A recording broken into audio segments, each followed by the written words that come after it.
Hello there and welcome back to another gluten-free, lactose-free and yeast-free baking video. How are we doing today? Today I'm going to be showing you my recipe for a roasted strawberry crumble, but of course it is going to be gluten-free, lactose-free and yeast-free. You will be needing the following equipment and also the following ingredients.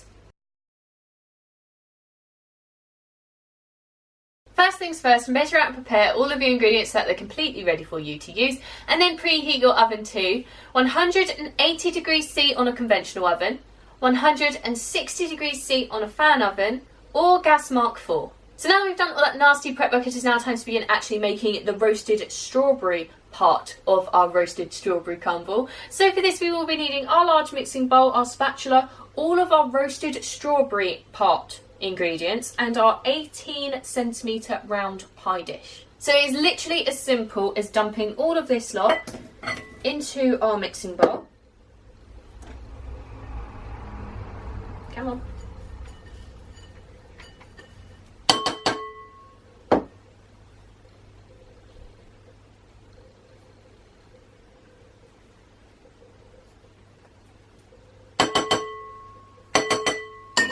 And now we're going to mix this lot together until everything is well combined.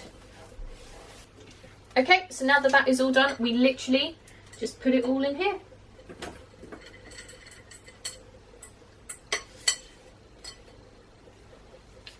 Making sure to leave as little as possible in the mixing bowl because otherwise you've got to wash it up, and quite frankly, that is my least favourite thing to do. There we go, so that's as much as I think I'm going to get out. So then just flatten this lot out, completely covering the bottom of your pie dish.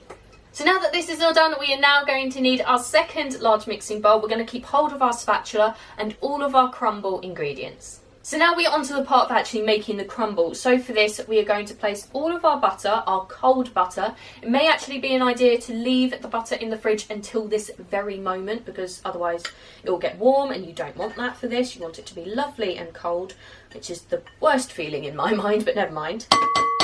Followed by our flour, completely covering the butter.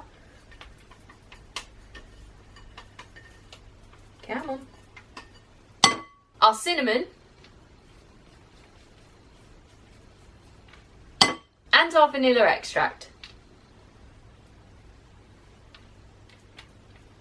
Oh, that just smells amazing. So now that that lot is all in there, I'm going to roll my sleeves up, and I've already removed my rings from my hands because we're going to rub this lot together with our hands until it becomes nice and crumbly. So. Okay, so this is looking exactly how I want it. So I'm now going to add in all of my caster sugar. Oh, probably should have washed my hands before I did this, but never mind. And now I'm going to mix this lot together until everything is well combined. Okay, so now that this is all done, I am simply just going to sprinkle this on top of my strawberries, covering all of them. And then using my spatula, I'm going to spread this out so everything is covered. And there we go. So now that our crumble is ready to go, we're now going to place this into our preheated oven for 15 to 20 minutes. You can leave it until half an hour, but when I did that in a test bake, it made the strawberries a bit too mushy for my liking, so keep that in mind while you are baking it. After that time, we are then going to grab our cooling rack, take our crumble out of the oven, placing it onto the cooling rack, to put it there until we get our plates and things because we are basically going to serve this straight away. So this is it just out of the oven with a slice that I had actually prepared earlier from a previous test bake. And this is what it looks like inside. You've got the lovely crumble on top and then you've got the strawberry on the inside, which is absolutely delicious. I also added a few strawberries for decoration. I also brought out this whipped cream because one, it is vegan, which means it's dairy free, which means I can eat it. And two, I also think that regardless of if it's hot or cold, it's a lovely accompaniment to it. Also, custard would be a really, really good one as well. So that is it. I hope you have enjoyed this video. Don't forget to check out all the links in the description as I love them all and wouldn't put them there if I didn't, including the recipe for this lovely crumble and the links to all of the flour and equipment you will need for this recipe. If you do make this at home, don't forget to tag me on Instagram and use the hashtag bakingwithvickiie so that I can see all of your lovely creations. Let me know in the comments of anything else you'd like to see me make, gluten, lactose or yeast free, as I do them all.